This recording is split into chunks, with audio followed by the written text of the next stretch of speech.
Hi, I'm Gina Forster. Welcome back to my Substack.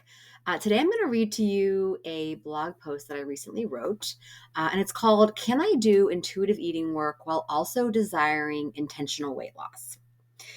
All right, so when I first started counseling people in intuitive eating almost 3 years ago, they would tell me they wanted to lose weight and I'd freeze. I didn't know how to handle this incongruence. To me, it just made no sense. I know that in order to be in touch with our bodies, we have to take a step back and give ourselves the opportunity to really listen to our body.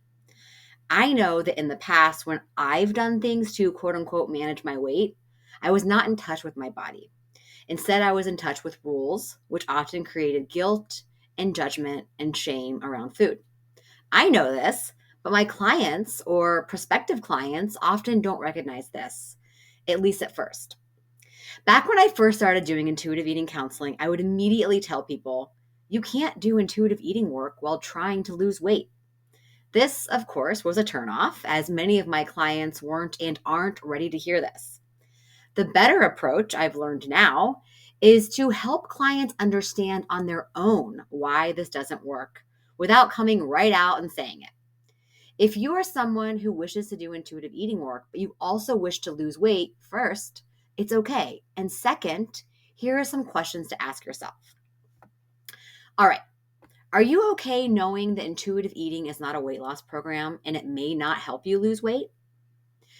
As you work through the principles of intuitive eating, do you think you'll be able to truly tune into your body's needs when you have the background noises associated with a desire to lose weight and therefore restrict in your mind as well? What brought you to intuitive eating in the first place? For many, intuitive eating is the last straw or the last option after years of diet failure. For many, intuitive eating is the last hope for weight loss. Ask yourself, how do you expect intuitive eating to be different than any other method of intentional weight loss? Why would intuitive eating as a weight loss method work any differently than anything else you've tried? If your answer to the question, what brought you to intuitive eating in the first place, involves anything about letting go of rules, restricting, shame, and guilt, and having more brain space to truly live your life, ask yourself if a focus on weight loss will help you achieve this.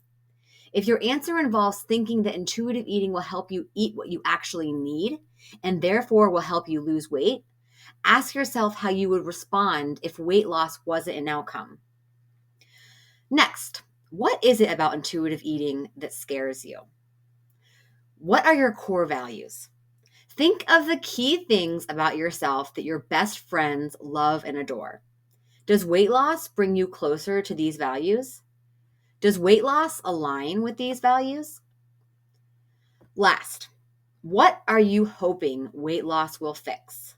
Where do these ideas and beliefs originate?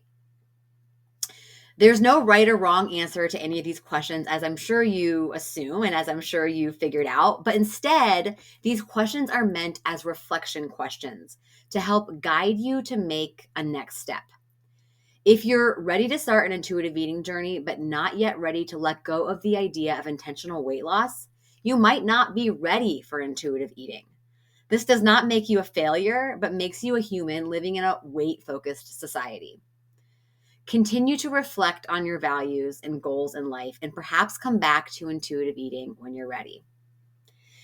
If you aren't quite ready to let go of the possibility of weight loss, but you know that you really want to let go of restriction, rules, guilt, and shame, it may be worth it to start a gentle approach to intuitive eating, and I'm happy to work with you. But if this is the case, I would maybe recommend a combination of therapy and intuitive eating work, and I think that would be very beneficial. Reach out anytime if you'd like to share where you're at with me and go over some possible next steps. I'm always happy and eager to talk to you. Thanks so much for listening.